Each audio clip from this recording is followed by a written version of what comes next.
Welcome back to Emotions and Potions. This is a love/hate letter to Scarred Part 2. Part dose with Ashton and Alex. Hi, how are ya?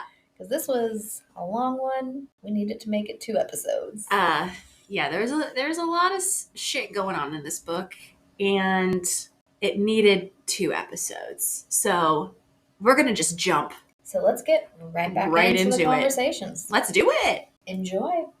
So we got more lies and not the full truth happening. Right. Because now the narrative has changed. It wasn't Michael, it's the Rebel King. So now we have to go after the Rebel King. Which is our boy Tristian. But obviously Sara does not know this. No one knows this. They still do not know who the Rebel King is. Yes. We as readers know it's Tristian. Yes.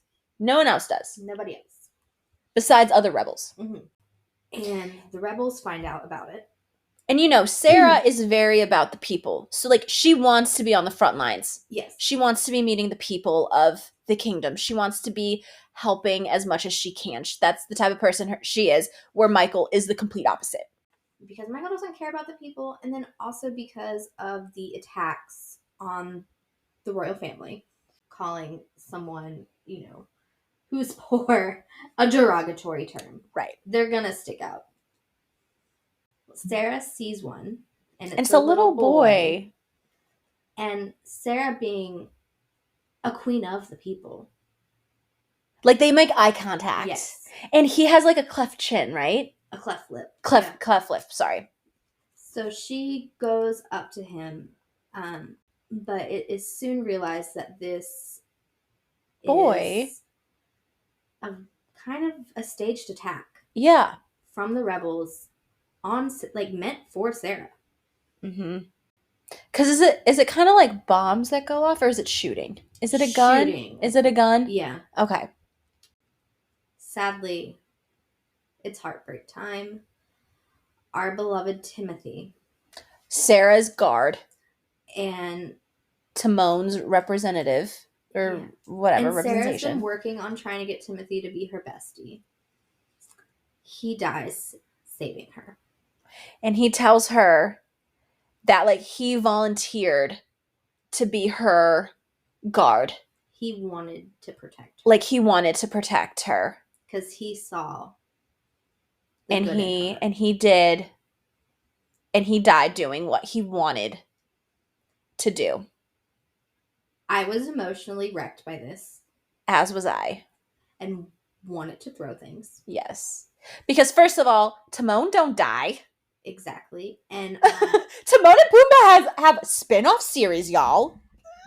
Not gonna get that anymore. And the fact that Paul and Timothy are lovers, it broke my heart knowing that Paul is now lost his significant other. And Sarah's devastated by this loss. Because, again, she was working on Timothy, becoming her bestie. And she feels guilty that she didn't listen. Mm-hmm. And she thinks it's her fault. It kind of is her fault. Low-key is. I understand where she's coming from, but girl. I'm not bitter. It's her fault.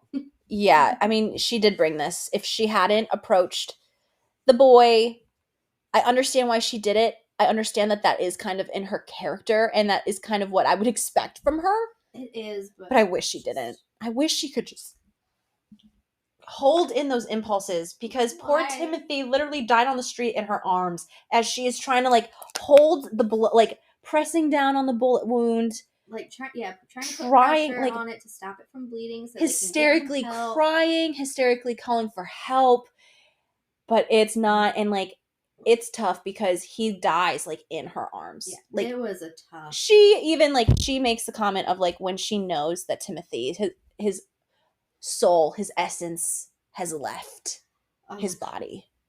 Yeah. So yeah, very heartbreaking. That it ruined me for a little bit. But we do get paid back in kind by our lovely author. We finally. Because our girl Sarah's in bed crying her eyes out. She's emotionally just a wreck. She's heartbroken. She feels lonely because Sheena's kind of abandoned her. She's all alone. She just got someone killed. who was a friend, who she had a bond with. In walks Tristan. So Tristan obviously comes in through a secret passage because why not? She's in bed. She's crying. She hears him before she sees feels him. the mattress dip. Hmm. He comes and consoles her. And I love in this, it's Sarah's point of view. And I love when she is like, when he comes and gets on the bed and he like cuddles her. So he wraps around and it's like his tattooed arm. And I was just like, Yes. I'm just like, yes, tattoos. Thank you, thank you, thank you, thank you. Yes. Like, mention that as many times as you need to. And Tristan, he starts to provide comfort. He does. To Sara. He does. And by comfort, yes, emotionally comforting her. Thank you. Love a man who will do that. Right. But also his dick. Yes, we've finally reached our first full scene sex scene. Enter the sex scene, finally. And this is a great sex scene. It's the perfect length. It has the build up. The payoff is worth it. Yes, it has the all build this up and tension. Will they? Won't they? Oh, they will. They will. And they do. I do have to rant a little bit about it, though. Okay. Because the sex scene does have the thing that I don't like. Which is? The virgin trope. You don't like a virgin trope. No. And why is that? I don't like it. I don't like it. I don't like it. Do I need to say any more? I just don't like it. No is a complete sentence. No, period. I don't like it. Period. And I think I don't mind when they mention that someone's a virgin, where it's just kind of glossed over, but it's where it's harped on. Because Tristan does start to harp on her about, are you a virgin? Because how I interpret this scene is that I kind of thought that he was asking, are you a virgin? As borderline a question of like, am I going to hurt you type of thing? But then when she admits that she is a virgin, it kind of takes that like, oh, I need to. He still has primal lust for her and goes at her and wants to hurt her. Right. It's a possessive. Now, I do understand why virginity is important because of, like, again, we're in, like, nobility, royal stuff. So, like, purity is important when you're making these marriage alliances. So it's like, I get why it was used. So it's kind of like my God complex. Yeah. I understand why it was used. I just don't like it. You just don't like it. Fair enough. I mean, I definitely don't love. So he talks about that there being blood on the sheets, and it's just like, why we gotta harp on this? I don't like it. Right. But all in all, even though it has that like virgin, the sex is still hot. It's still a very good scene. And like Emily does not disappoint. She writes a sex scene very well. Yes, because I like when a first sex scene is like the most detailed. I feel like the first sex scene in a book should be the best. And it is very detailed, which is why I feel like, because it does involve the virginity speak, I really started to take issue with those parts of it. But you take those sentences out, and it's good. Great sex scene. So if you don't like the virginity trope, kind of ignore those parts because it's brief. Mm-hmm. There are just like brief mentions here and there, and it's not like back-to-back sentences on it. It's like a sentence, some more stuff, maybe another one, some more stuff. Like, it does get broken up. And he does say something about breeding, like, yeah, he does. It was an inner monologue where he was like, I want to breed her. Gross. But lions. Yeah, again, I get it. I don't like that term either, though. Like, breeding someone just does not sound great. No. I'm not a fan of that either. Because then it starts to make Sara an object versus like his actual like person, right? Person thing. Right. That's where I have an issue with it. Yeah. He's just so wrapped up in his like obsession possession that he's thinking crazy things. Yes. So there's my rant. Fair enough. Fair enough. Fair enough. But at this point, we have solidified them as a couple. Yes. It's a secret couple because she is still engaged to Michael. Right. But they finally give in to each other, and they admit that they have like that say I'm yours or say you're mine. So what I like about this scene and these chapters so much is that I am a fan of when it's a dual perspective romance, when a sex scene carries over from one person's point of view to another person's point of view. Yes. And that is exactly what happens, which also makes the scene just longer, which I also love. Because I read romance novels for a reason. People give me all the smut. Thank you. And let me read the emotional connection of sex. Yes. And you get that from the female perspective. And the male. I love that we get it from the male perspective. Yes. Because, so the first portion of this like scene is in Sarah's point of view. So Tristian, at the end of her chapter, he says something like, "You're mine." Like marking her as his. Mm-hmm. And her response is she just says, "Yours." And then that's how that chapter ends. And the next chapter starts with Tristan's point of view. And like the first sentence or the first portion of that chapter is like, he was like, that one word like wrecked him. Yes. And it was like all he needed to really solidify. Sara is going to be his queen. Yes. And I loved that you kind of got that dual perspective of that first scene, because I do think that first scene of like their sexual kind of romance or whatever is important. Mm-hmm. And I like that you see the emotional and like the vulnerability from both characters in the same scene. Yes. So I thought that was very well done. Same. Even though I had like my quirks with it as a whole, like it just, it was still a very powerful moment for our main couple. Yes. And I'm here for it. Me too. As a whole, I give it a thumbs up. Just don't love the virgin-y stuff that's kind of thrown in there. Yeah. Fair enough. Fair enough. After this, now we're going to start some more political games. Our heartbroken Paul has joined the resistance. Sheena has kind of recruited him, and she brings him to one of their meetings, right? Yes. Because he brings food for everyone. The rebels. And Tristian is making Michael think he's crazy and being haunted by his dead daddy. Yep, so Tristian has finally kind of put that into play and is kind of really starting to hone in on Michael's hallucinations and work in that angle. Yeah. And we find out why Michael is like hallucinating his father and having like such issues. And it's because Michael killed him. So pretty much Xander and the Queen Mother kind of put stuff in his ear, in Michael's ear, and kind of manipulated him into slipping his father poison. And so Michael is the reason why their dad is dead. Which makes sense. I hit that guilt. Yes. It's manifesting. And not in a good way. Nope. And Tristian is using it to his advantage. Right, because Tristian knows that their father's death was Michael. He always suspected. And our girl Sara, she's wanting to start her plot on figuring out who the Rebel King is.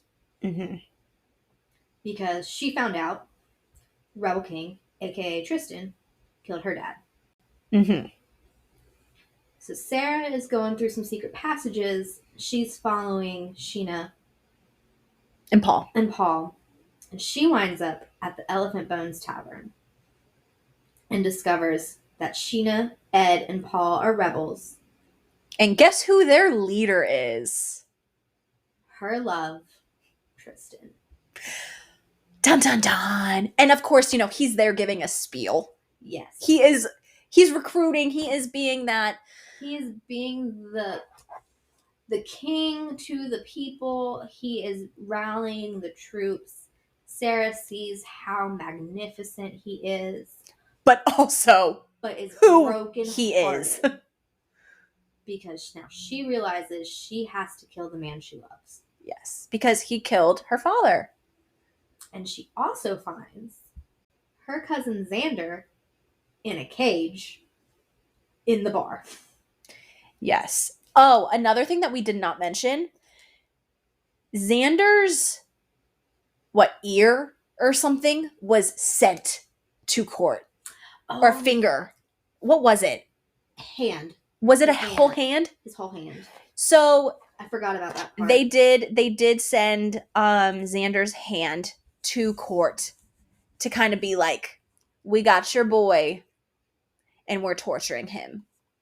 So just for some background, like that's why Sarah's uncle knows the rebels have Xander and why they changed the narrative. Totally forgot about that part. There's so much to this book. There really is. Like, this podcast is like so long and we're going into a lot of detail, but there's still so much that we skipped over. Mm-hmm. So it's insane. Like, this book just has so much going on. Yes.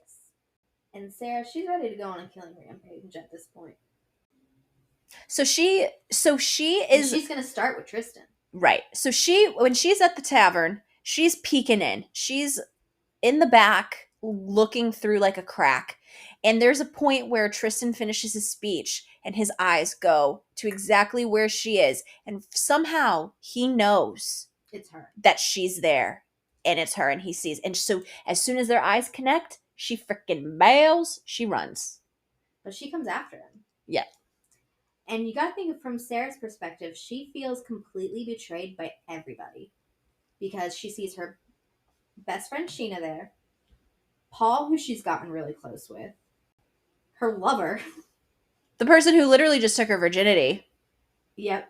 And then they have her family member. Right. And obviously, like, she's seen the hand. Mm-hmm. And he's in a cage. Yeah. Again, flashback to Zazu being in a cage. Yeah. Great parallel. So she goes for Tristan's throat. Because, of course, our girl is packing daggers. Per usual. So she has this knife to Tristan's throat. And he's going to let her do it. Yep. He's kind of goading her into doing it. Because he comes to her quarters again, right? Or where does this happen? I don't remember. I can't remember either. I forgot that. I just remember there being a knife. Because I do remember him being like, if this is what you need to do, do it. Yeah.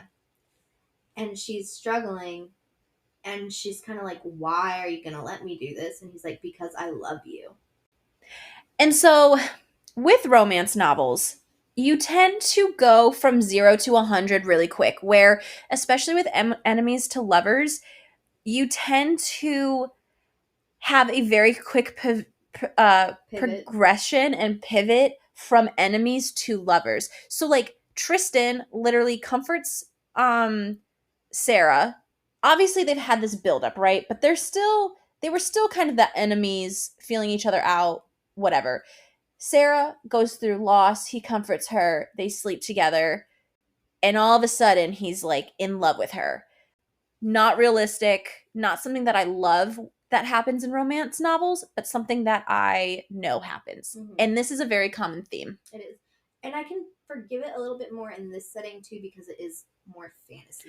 It is more fantasy. Like, it's set in a fake place, a made-up place. It's based off of a movie that's fake. Yes. And so, at the same time, I agree. It's not something where I'm very upset about going from really 0 to 100 in, like, the love game. But that's just something that you have to deal with romances. Mm-hmm. It's the name of the game. So it isn't going to be realistic. Romance novels are not supposed to be realistic. No. They're fantasy in itself. But I'm the type of person that I do like a realistic plot line. Like timeline, not plot, but timeline. But this doesn't really bother me. And the timeline on this isn't as bad as other books. Yeah, because I mean, there is a time jump of like almost a few weeks, because it goes from her being in court for 2 weeks to being like at a month. Mhm. So there is some decent time. So I feel like this is like probably what, like a 3-4 month time span that this is all happening. Probably. I think so. Which is still quick. It's still like, quick, but we've read books where it's like days. Yeah. So I'm not mad at it. It's just something that you have to deal with when you enjoy romance books. Especially dark ones. Especially the dark ones where you have characters who are questionable at best. Yes. Yeah. And then we do follow them back to the church. Back to the church we go. And time for some more sex. One thing I will say. In the church. Yes. One thing I will say about this, though, with Emily and her writing, is that the slow burn, the progression is really good leading up to that first real sex scene. Mm-hmm. What I like about a slow burn is if an author, at that turning point where you finally have the love scene, if they just pack in the sexy scenes for that last 40-30% of the book, which she does. Oh.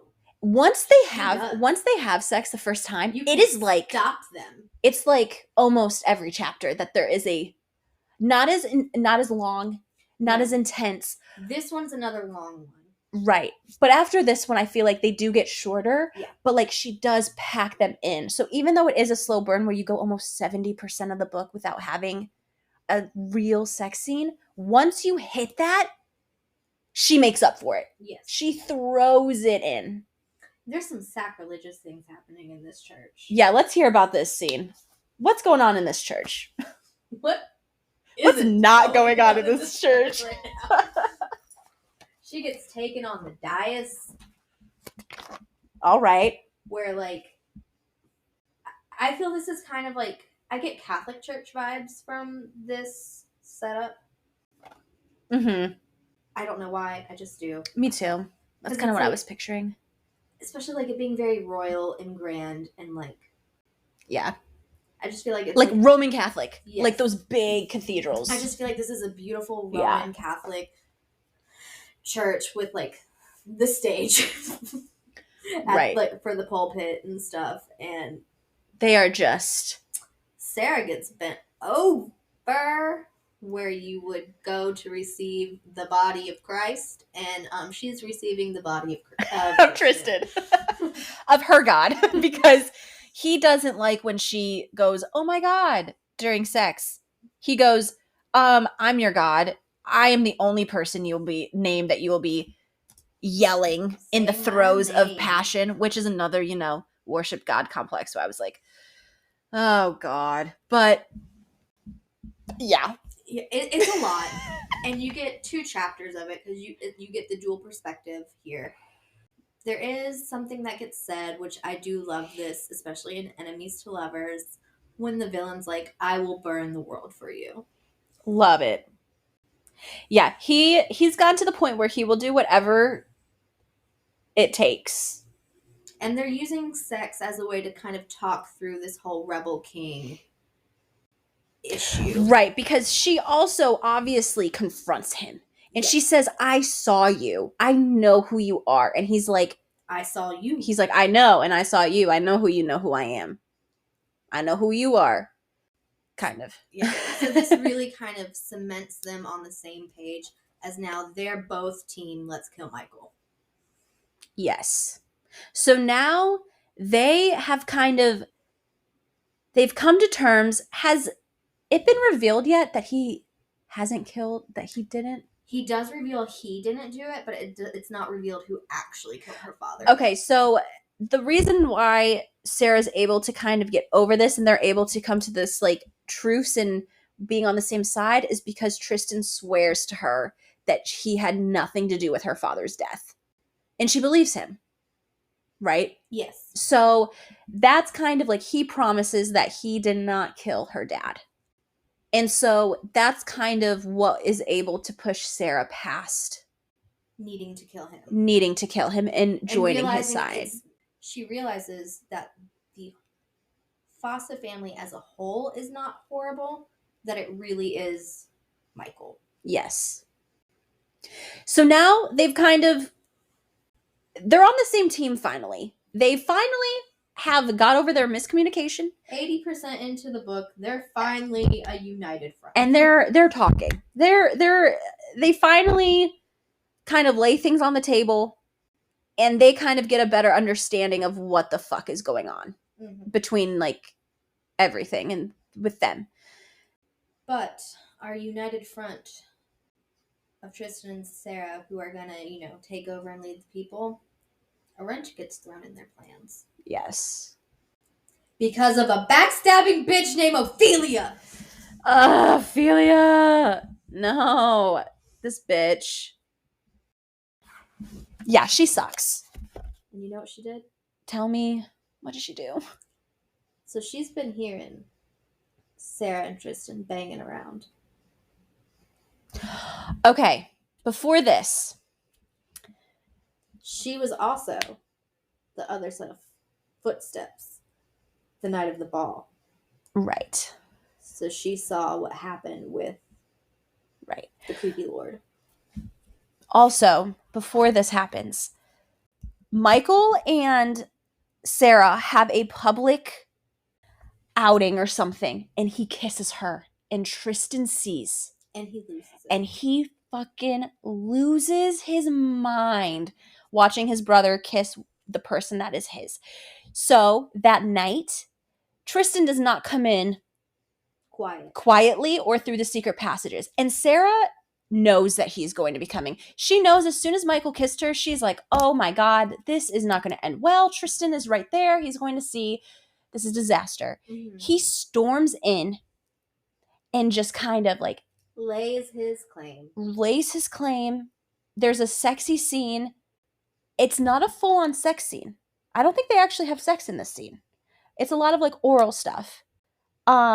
But obviously like not being very quiet, not being very under the radar. No, he's to the wind. Yeah, he is just so upset and so in his feels and territorial that he fucks up. And Ophelia hears it. So Ophelia is a two-timing SOB.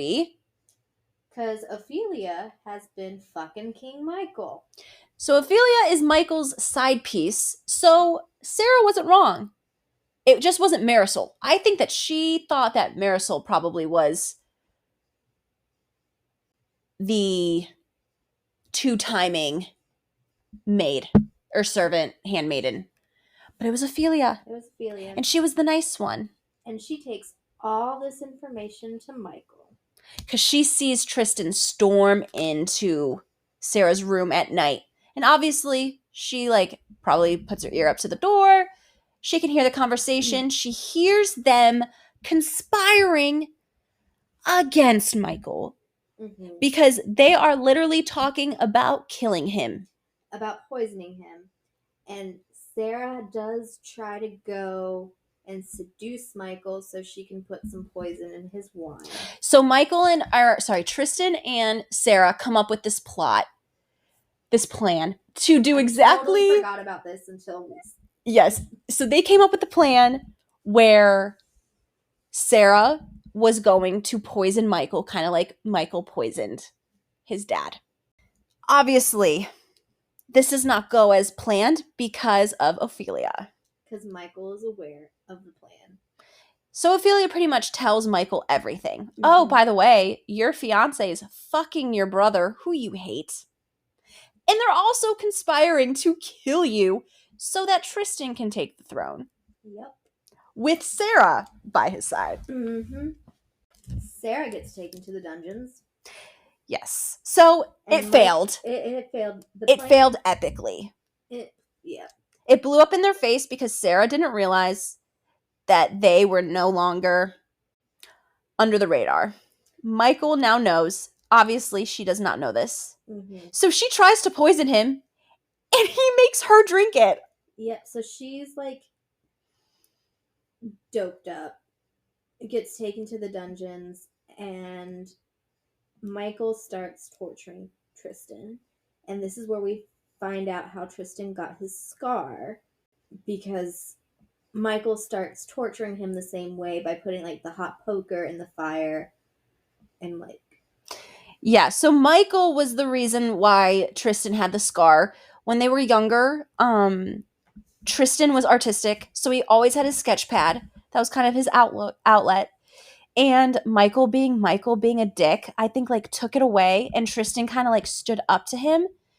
And Michael did not like that, so he took a fire poker and branded Tristan's face. Mm-hmm. And another thing that we hadn't mentioned, Tristan and their dad, so King Michael II, are they look identical. And Michael looks like his mother. And Michael takes after his mom. So Tristan is like a spitting image, like a younger image of their dad. Yeah. So there's obviously some like familial drama between like these brothers. Like they both have issues with each other. Mm-hmm. And a lot of it stems from like childhood and everything. And it's just a whole mess. It's a whole lot. It's a whole mess. And while Tristan is getting tortured, our girl Marisol reveals herself. Plot twist. She's actually a rebel. So I love this because I really was not expecting the two handmaidens to be these roles. And I love a plot twist. Yeah, so good. And she frees Sara from the dungeon, and they make their way to the Elephant Bones Tavern to try to stage a little mini revolution. A little coup. And Sara has to kind of take on the queenly role and rally the troops around her on behalf of Tristan. Because Tristan is still being held prisoner. Mm-hmm. So Sara takes it upon herself. She needs to rescue her mans. Yes. She needs to rescue Tristan, and she needs to kill Michael. Mm-hmm. So they get some of the rebels on board, and they storm the castle through the secret tunnels, the secret passages. Has kind of expected this to happen, and has his army coming for them. Okay. Also, though, didn't part of Tristan's manipulating, convincing Michael that he's also seeing their dead father, didn't he also get Michael to send majority of their army away? Elsewhere, yeah. So there's like a little army still. But the big army has been shipped out. Yeah. So Tristan has played his cards well enough that this could work. But unfortunately, it's not going to. Right. But they still don't have enough guards to completely shut it down. Yes. Like majority of the army is across their kingdom because Tristan tricked Michael into sending the army away. Yes. But unfortunately, Simon has hidden himself in the secret passages. Yes.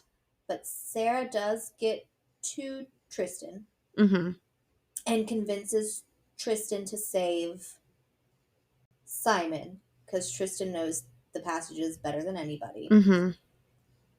And Tristan has another little plan that he gets Paul in on to take Simon out of the kingdom.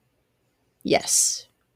So Tristan goes back into the tunnels to rescue Simon and gets Paul to whisk him away. Yes, and be his protector and like guardian and take care of him. Because Simon's mom died in the tunnels. During this little thing. And obviously Michael. Yeah, right. And Michael would probably kill Simon in a heartbeat. Yes. No remorse. So this little mini coup that Sara set up has kind of failed. And she gets captured again by Michael and chained up. And they're in his office, and her uncle's there. That it was actually her uncle who killed her father. because her uncle wanted the throne. And he saw an opportunity To use her. to use her against the king and the kingdom by putting blame on them for their father's death or her father's death, when really it was And then he was her going to uncle. sacrifice her because clearly she wouldn't be able to kill Tristian and Michael and get away with it. She would have been the scapegoat, and she would have been taken away, and Uncle Raph would have just... And Xander would have been free to rule. They would have just showed up. Shitty. Shady. Not here for it. Take that somewhere else. But Sara gets her revenge. She does. But also, meanwhile, Tristian was able to get out, but he ain't happy. Is captured again. He's captured again. So, recap real quick. Sara and Tristian, both prisoners. Sara escapes. Sara comes back, rescues Tristian, becomes a prisoner again, and Tristian is now the free man. Yes. So now it's time for Tristian to save Sara. She hasn't needed saving this entire time, But she's in the dungeon. but, you know, She needs some saving right now, I think. it's okay for him to step up here. Yeah. So Tristian begins setting fires to the kingdom. Legit, like these like fires that do not get put out with water. I think they were like oil fires or something. Isn't there a certain type of fire that like a... I thought it was an oil fire. It was an ethanol fire. Ethanol. Okay. Which means that it burns for a long time. And it burns quickly. It's hot, it's quick, and it's very hard to put out. And so he goes, I'm gonna burn this whole place down. He's like, Just like he told Sara he I would. told her I would. I wasn't bluffing. So he sets these fires, and it lures Michael out, and he brings Sara with him. Mm-hmm. There's an verbal exchange, and then Michael starts to run, because at the end of the day, Michael is a coward. Because there was a flip where Michael realizes, oh shit, I'm gonna lose this. Yep. Because Tristian has his whole army, and Michael does not. And the tables have turned. Yes. The tides have turned. Because he also... So Tristian, the great thing about Tristian is he is so smart. He looks at every angle. He got has plan A through Z. He freaking got Edward to start slowly flipping the guards. Where at this standoff where Michael comes with Sara and Tristian is, confronting him. He's like, guards, seize them. And everyone just, no one obeys. Everyone is just standing there. And it's then you realize Tristian was able to convince the royal guard to follow him. To follow the rebel king.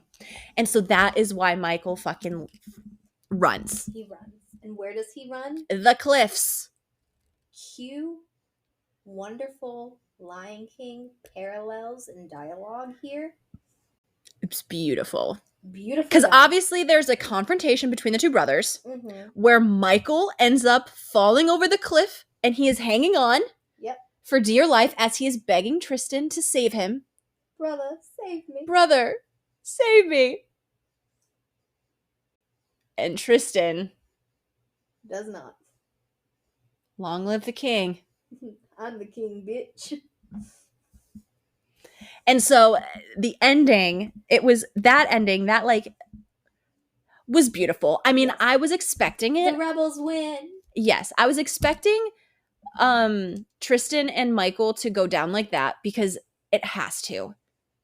Like Mufasa has to be killed by Scar by falling off of some type of cliff. Like, if they didn't do that, I would have been mad. Right. So I knew it was coming, but I still thought it was very, very well executed. And I didn't know when it would happen. I didn't know how. So this, the payoff was really good. I thought that this was a beautifully crafted. And again, it's another point where it could have gone cheesy. Yeah. And ruined it. Did not happen. But it didn't. No. So Michael has died. Scar, Tristian, is now the king. With Sara as his queen. Cue the most beautiful epilogue. Mm. And the best way this book could end. So it's like flash forward 8 years. The kingdom has been rebuilt. And Tristan decides it's time for him to retire so he can continue to fuck Sara without consequence or interruptions. So he's enjoyed their reign, and so has Sara. But he wants a peaceful life and just to enjoy her. And Sara, who now has a tattoo that says Tristan's property on her inner thigh. Love it. That he drew and then tatted himself. Yep. Has announcement for the people. So yes, they've called in all of the court, their people, and Tristan is giving a spiel. And he lets the people know he is stepping down. And he brings out to crown the rightful king, Simon. And so Simon and fucking Paul come out. Simon's like 18. So he's about and he's 10. He's tatted now. He's tatted. As an homage to his true father figure, Tristan. Yep. And I think one of the last lines is like, I think he says something about like the true king. Yes. Like Simon is the one real true king. Oh, it was so good. And I have to say, so I saw the Michael Tristan showdown coming. Mm-hmm. I did not see this epilogue. No. And I was living for it. I got kind of emotional, I'm not gonna lie. I did too. I was just like, this is so full circle. Yeah, I just thought that it wrapped up extremely well. And I really like it.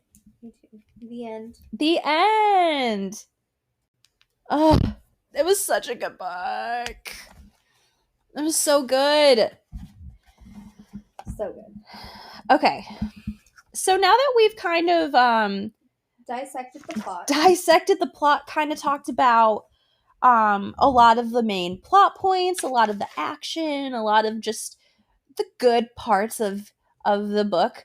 We're going to kind of transition into our next segment, which we're just briefly going to pick the top 3 things that we love or that we hated about this book. So I'll go first with my first thing, if that's all right. Of course. So I think one of the things that I loved the most was everything. Literally, I just like, there's so much good things. So I think just for me personally, when I'm looking at a romance book, I love banter. I love witty banter. Same. Between the two main characters. And I just felt that this book did such a good job at giving me that. Like the banter between Sara and Tristan throughout the entire book was just fantastic. And it was just something that I really, really loved about it. Yeah, they had great bands. Yeah. To quote some of our favorite Essex people. Yes. You got good bands. You got good bands. That's not British. That just sounds really stupid. Okay. What's your number one? Or what's one of the things that you loved or hated? I loved the dynamic of Tristan and Simon. Yes. Yes. And I'm going to say my second is that I love the relationship between, we didn't really talk about it because there's just so much to talk about, the relationship between Simon and Sara. Yes. We didn't really go into that. But like a cute little. Yes, they have cute banter. They kind of have a cute little arc. So if you do decide, like if you read the books, Hopefully you've already read it since we've spoiled. Yeah. Oh yeah. So much. Yeah. But if you've read the book, you know what I'm talking about. And if you haven't read the book, then if you're on it's the a surprise. And we swayed you to read it, there's still more stuff you can get out. Yeah. Yeah. But I really liked their relationship as well. With Tristan, though. Yeah, I know. What's your second? Love or hate? Well, I think we established my hate was the virgin trope. Yes.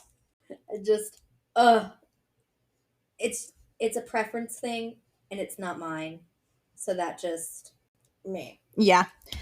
I definitely understand that. And my last I'm actually going to go with a hate for my last one as well. My hate is Timothy's death. Yeah, I can agree with that. I really hated that. I hated it. It brought a lot of good. Like, it brought Sara and Tristian together. Mm-hmm. But besides that, like, I hated it. I know it was kind of necessary for the plot, but I don't want Timon to die. I want Timon and Pumbaa and Simon to be living happily ever after. That would have been nice. Yeah, so that was something that, like, I was just like, meh. I have something I wish we got more of. Okay, what's that? We got a lot of backstory with, like, Tristian and Michael's upbringing and their animosity and hatred of each other.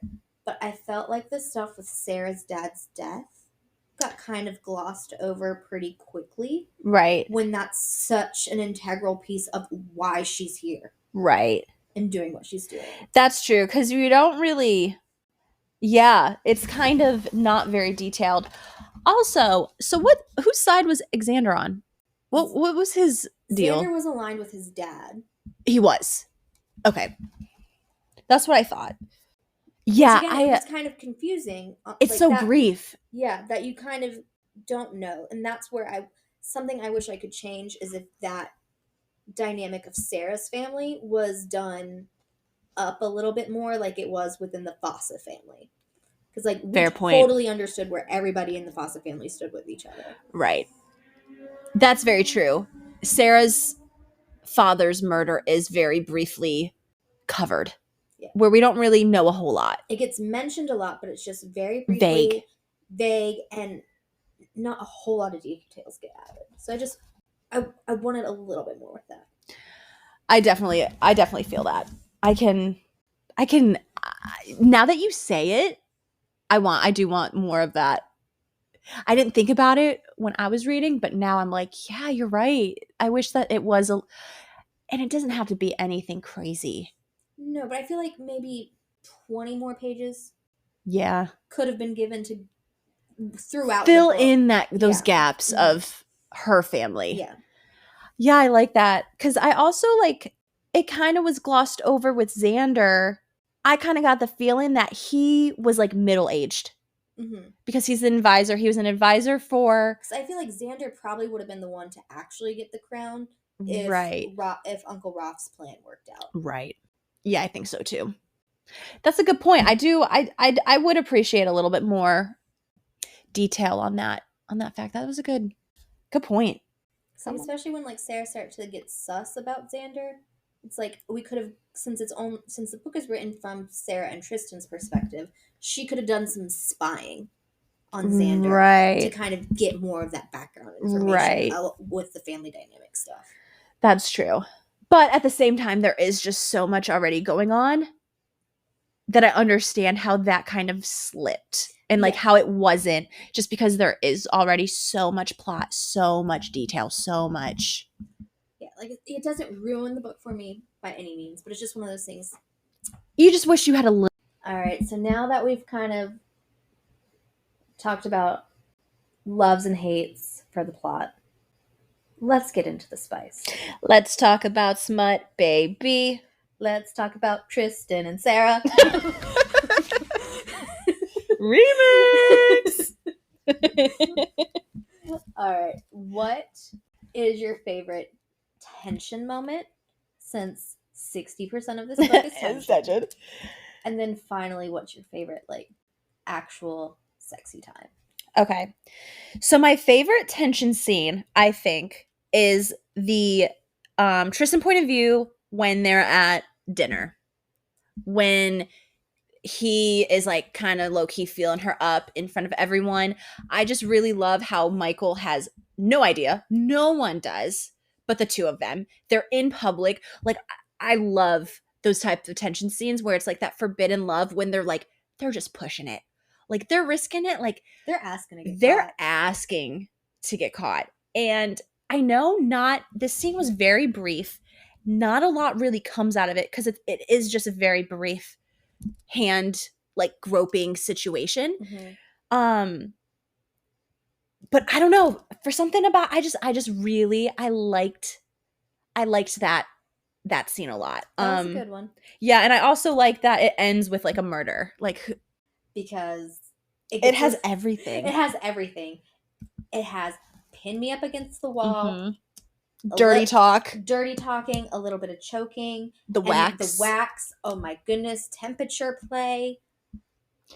And then that hot and cold where he just then dips and then she's almost left. It's almost like an edging thing. Right.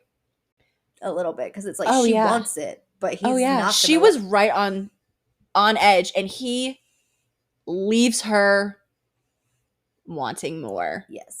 But he does it because he's pissed at his own thoughts. Yeah. He's in his own head and yeah. But no, that was my second. So I'm glad that was your first. Because that was a good tension-y scene. That scene did things to me. It did things to me too. Their first time. I know that you don't like potentially the first time because of the virgin stuff. Mm-hmm. But I get why other people would like it. Yeah. I just liked it because I felt like it was a good length. There was a good amount of detail. It didn't like end very like suddenly. I don't know if you remember this, but in that scene, they also before they actually do the deed, they're like doing their foreplay. So she's probably naked at this point. Like they're whatever. He like gets up from the bed and goes over and grabs another candle and does more wax in this scene. So that's something that we didn't mention when we were talking about this with our plot. But he brings in that wax again. I like that passionate, like the passion that they bring. And I'm a sucker for when they finally just give in. Mm-hmm. When they finally just say, fuck it, fuck me. Yes.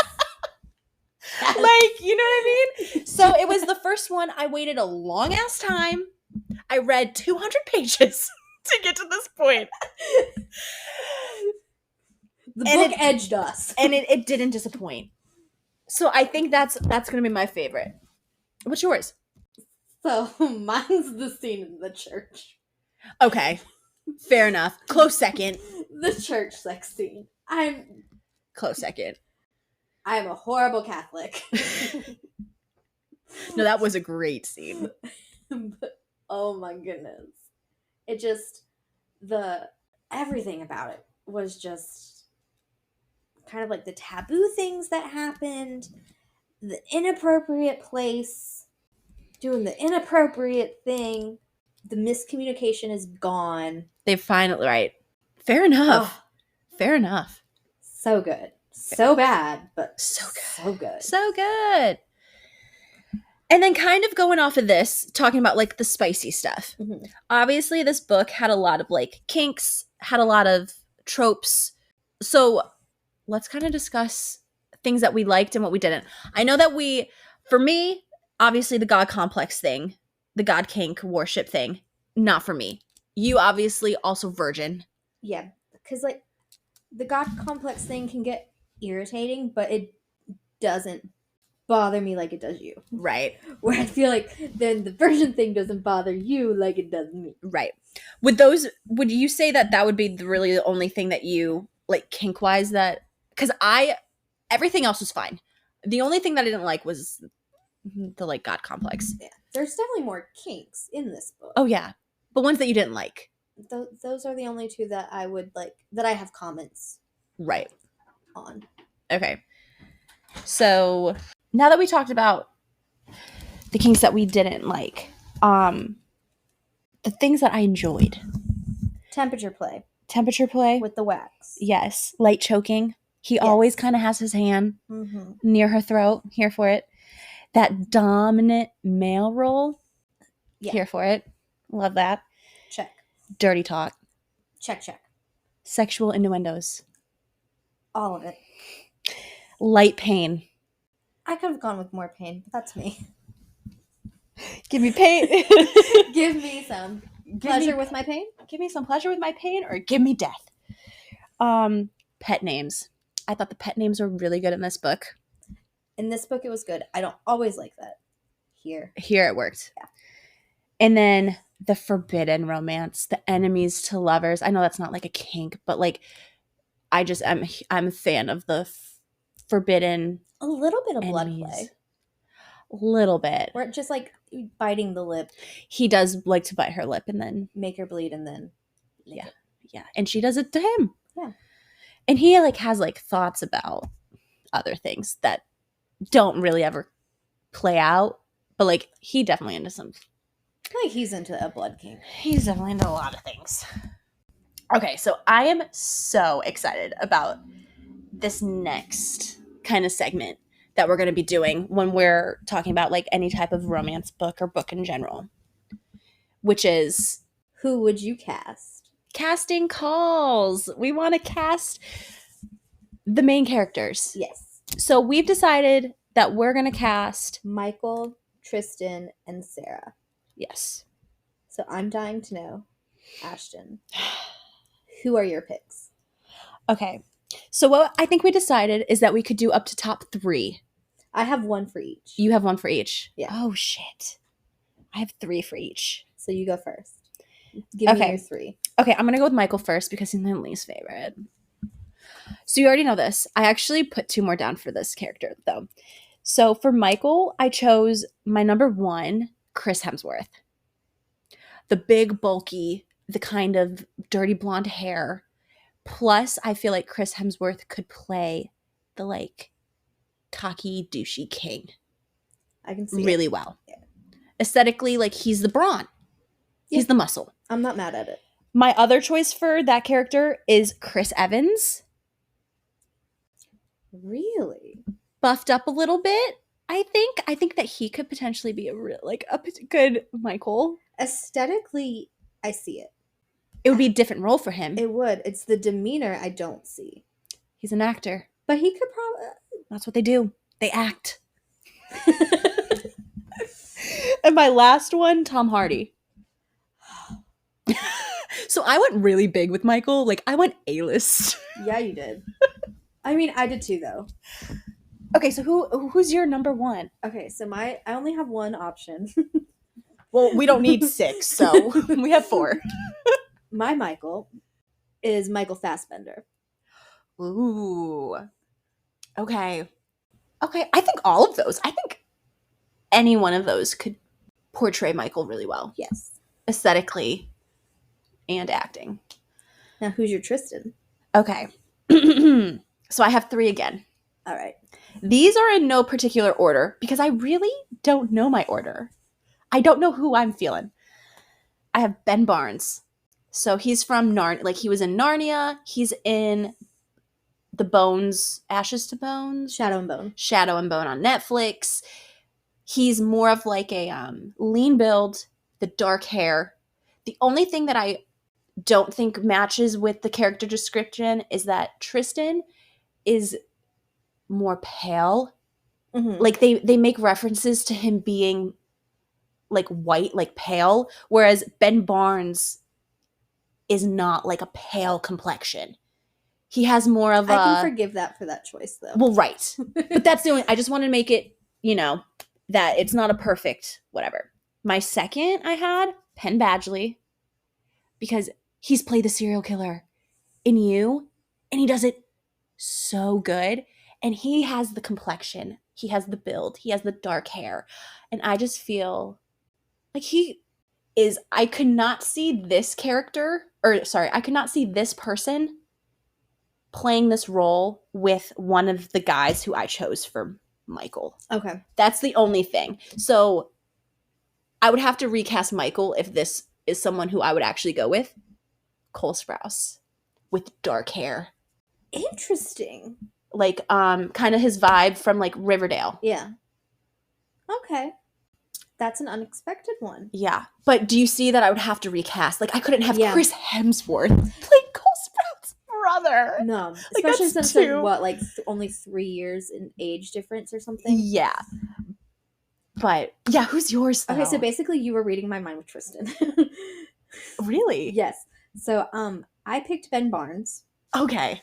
I was also kind of having Penn Badgley as a contender. But then me being super sold on Michael Fassbender as Michael, I was like, Ben Barnes and him as brothers, because again, they both have like the British accents, and like I could see that dynamic. Okay. As brothers. So he won out over Penn. Okay. But he was a contender. Okay. So you were reading my mind. Cool. Yeah. No, I kind of like Cole, and he was my last one that I like found where I was like, all right. Okay. Who's your Sarah? So my Sarah, I went with more low-key actresses for her. So I picked 3 again. And I don't know how to pronounce, I feel so bad. I don't know how to pronounce her last name because it's Greek. But she played Octavia in the 100. Maria, her last name starts with an A. It's like Avropouloso. Okay, I know who you're talking about. That was so butchered, and I apologize because I hate when people butcher my last name, but I suck at pronunciation. She was my first choice, or the first person that kind of popped in my head. The second is, her name is India Easley. She played the younger sister to Shailene Woodley in Secrets of the American Teenager. Okay. So she's older now, obviously, and that shows she was like a preteen. Yeah, because I can only picture her young. I have a picture that I want to pull up for you so you can kind of get a better visual of her now. I'm not mad at that. Her hair is a little lighter than I was thinking. That dye job, wigs, easily taken care of. But like I think, like pairing her up with like her and Cole Sprouse, Cole or Penn, I feel like she would, because she's older now. She's in her 20s, so she's not. It's not, she's not a teenager. And then my third choice was Mackenzie Foy, who played Renesmee from Breaking Dawn. Okay. So there's that first picture. That's a good choice. Right? I like, ones I didn't think about. I mean, ones that I like, I just like literally Googled actresses. Oh, but here's she's more of like the bombshell, I think. Marie is more of like the potential, like, or a young Megan Fox. I didn't put that one down because we can't go back in time. Yeah. But like Megan Fox, like 15 years ago, would have been another one if she was that age. And I don't mind with casting. I usually prefer when people age them up versus age them down. Same. So yes, so my 3 would be Marie, India, and Mackenzie. So my choice for Sarah, kind of a wild card. I want Zoe Kravitz. Ooh. Okay. Interesting. Why is that? What made you think of her? One, she's beautiful. Well, yeah. And I feel like she has that attitude to like pull off the badassness that Sarah has. Okay. Like, she's not a damsel in distress. Gotcha. But I feel like she could also like work the vulnerability and like the emotional aspect. Okay. And just, I also like the idea, I believe Sarah's described as also being pale and like being white. Mm-hmm. I like the idea of kind of mixing that up, especially since she does have such a close bond to Simon, who's mixed. Right. Okay. I like that. I'm here for it. I like kind of a left field person that I would never have guessed that you would have picked Zoe Kravitz. And she's freaking gorgeous. Oh yeah, and she's a great actress. Yes. So she could definitely do it. Cool. Well, I love all of them. I think we did a fantastic job with our casting call. I think any of those people would be fantastic in the roles that we put them in. Yes. Agreed. And so one of our last segments that we're going to do is a song choice. So after every episode, we're kind of going to choose a song that represents whatever we are love/hating that day. So what is your song? So my song is just kind of I feel like just goes with the overall vibe of the book. Okay. Just kind of. Oh, okay. I like that. So I chose 2. Can never just be one. I'm sorry. They're by the same artist. So I thought that I could get away with it. I mean, and more is more. So. More is better. 2 is better than 1. So I lied. I chose 3. More is definitely more. So I chose 1 that was, because this was a Lion King retelling, I chose a song from The Lion King that I thought would represent the whole book as a whole. And the song I chose was I Just Can't Wait to Be King. I would have picked Be Prepared. So it was between, but I wanted to do like the ending of how the book ended, and like with Simon coming back to be the ruler. Simon. But for my other songs, I chose You Should See Me in a Crown by Billie Eilish and Bad Guy by Billie Eilish. Both good choices. Both good. I thought that they did the same thing, where it's like, and Billie has a darker vibe to her music, especially this album, the What Do You Do When You Go to Sleep album. Yeah, like Bad Guy and when you See Me in a Crown. I'm here for your choices. It gives that dark, sultry, plus the like concept of both of those songs I just feel like align so well. Yes. I love it. I love all of it.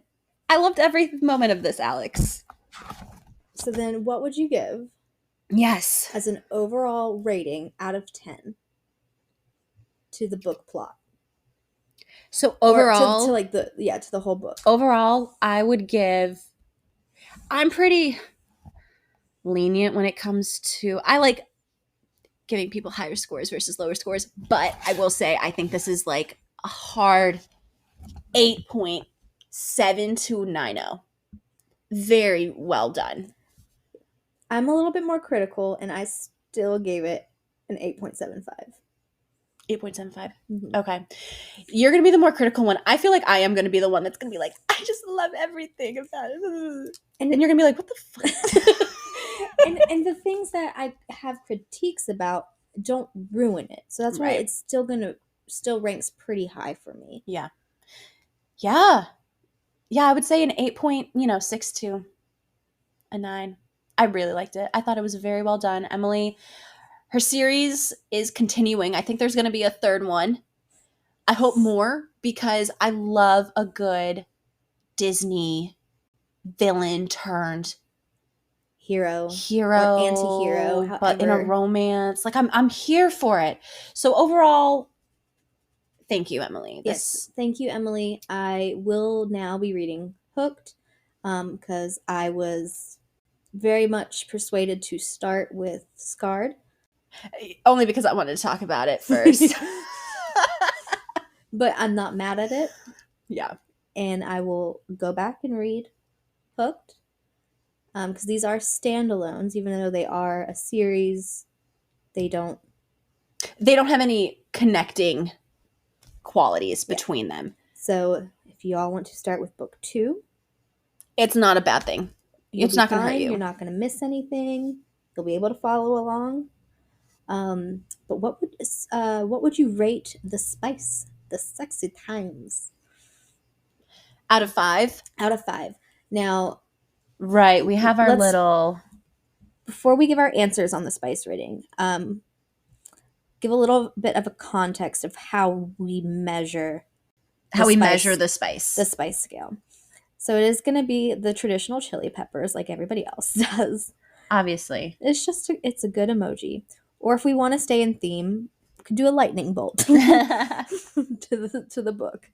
1 chili pepper, a romance that has fade to black scenes. So it's like you don't read about it. It's implied. It's implied, but not discussed. Yes. 2, minimal sexy time, and you're not going to get the dirty talk, in-depth dialogue. It's going to be more flowery. Yeah. It's going to be a little bit more PG. Yeah. A 3, You're going to have full-on sex scenes, but it's going to be pretty vanilla sex with flowery language. And then the 4 tamales is going to be the more raunchy, sexy time with dirty talk and kinks found throughout. And then that 5 chili pepper is going to be, I'm not here for the plot. I'm here for the smut. And I also like to think of 5, because there are some books I've read that I would give a 5 to that have plot, but the sex makes you think and question yourself. Yeah. Like, is this good? Do I want this? Did I learn something new about myself? Do I need to seek therapy? Right. I would give this book a 4.5. I don't think that the smutty, sexy scenes were like super over the top. I've read crazier that definitely deserve a 5, but I definitely don't think it's just a 4. I think it's kind of in between. I gave it just a 4. Did you give it just a 4? I gave it just a 4. Okay. Because there's nothing that happened that I wouldn't be okay with happening. Right. To me. Right. Fair enough. So you say 4, I say 4.5. Well, y'all, that's another episode of Emotions and Potions, a love-hate letter to Scarred. Clearly, it was a love letter. Oh, full-on love. Love, love, love. LOVE! Exclamation! We just couldn't stop talking about it. Yes. 10 out of 10, recommend. We hope you enjoyed the episode. Please follow us on our social medias. You can find us on Instagram at Emotions and Potions. There's a bunch of links that'll take us to our Spotify accounts if you ever wanted to follow our playlists. Make sure you follow our podcast. We release episodes every Thursday. Let us know what you think. Have you read Scarred? What was your take? Do you have any other books you want us to read? Who are potential characters or people that you're imagining as characters? We want to know. All right, Alex. Well, this has been another fun episode. It has. Come back next Thursday. Yes. Where there will be a new episode. New episode. New emotions. New potions. New potions. Can't wait for the potions. Is it going to be a love or hate letter? TBD. We'll see you. Out. Yeah, and we'll see you then.